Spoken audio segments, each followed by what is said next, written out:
আমরা বর্তমানে যেখানে দাঁড়িয়েছি, কি বিষয় নিয়ে আমরা দাঁড়িয়েছি সেটা আপনারা স্পষ্টভাবে জানেন। আমরা চাই না শেখ হাসিনার কোন দালাল, জুলাই আগস্টের হত্যাকারী কোন গুরুত্বপূর্ণ চেয়ারে বসে থাকুক। আপনারা দেখেছেন যে কিছুদিন আগেও আমরা এখানে অবস্থান কর্মসূচি করেছিলাম। একটি নিষিদ্ধ সংগঠনের গুরুত্বপূর্ণ দায়িত্ব রয়েছে এবং ঢাকা উত্তর সিটি কর্পোরেশনের প্রশাসক এই যে এজাজের যে চেয়ার বর্তমানে বসে আছে, এই চেয়ারে কিন্তু সে বসার যোগ্য না।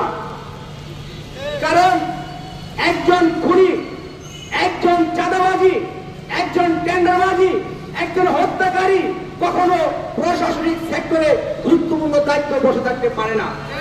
শুধু এজাজ নয়, সারা বাংলাদেশের মধ্যে যারা দুর্নীতি করে চেয়ারে বসে আছে তাদেরকে টেনে হেসে লাথি মেরে জনগণের হাতে আমরা তুলে দিতে বাধ্য হব।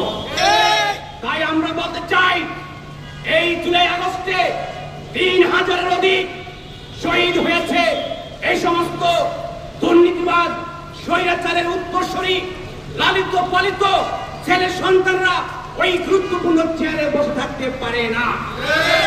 স্পষ্ট বার্তা, যদি স্বেচ্ছায় অপসারণ না নেয়, পদত্যাগ না করে, তাহলে আমরা তাকে ওখান থেকে ধরে সাধারণ জনগণ যেই পদক্ষেপ নেওয়ার কথা সেইটাই নিতে বাধ্য করব। আমরা কোনো কারো হুমকি ধমকিকে ভয় পাই না।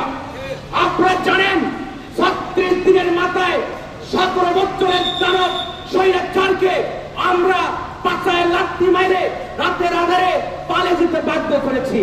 আরে দু একটা স্বৈরাচারের লালিত পালিত পুত্রদেরকে ১ মিনিট সময় দিব ওই সমস্ত সেক্টর থেকে ধরে শায়েস্তা করার জন্য। তারা মনে করেছে যে জুলাই আগস্টের ছাত্র জনতার রক্তের উপর বসে তারা মজা নিবে। আরে তাদের অবস্থান তো এখানে থাকার কথা না, তাদের অবস্থান তো ওই কারাগারে থাকার কথা। তাদেরকে কেন শেল্টার দিচ্ছে? কারা তাদেরকে এই জায়গায় বসিয়ে রেখেছে? এই এজাজের সহকারে যারা তাকে শেল্টার দিচ্ছে তাদেরকে ওই কেন্দ্র কারাগারে পাঠিয়ে দেওয়া হবে। আমরা বলতে চাই, এখনো কিন্তু জুলাই বিপ্লবটা থেমে যায় নাই। বাংলাদেশের রক্ষার্থে যে কোনো সময়, যে কোনো অবস্থায় আমরা হাল ধরার জন্য প্রস্তুত আছি।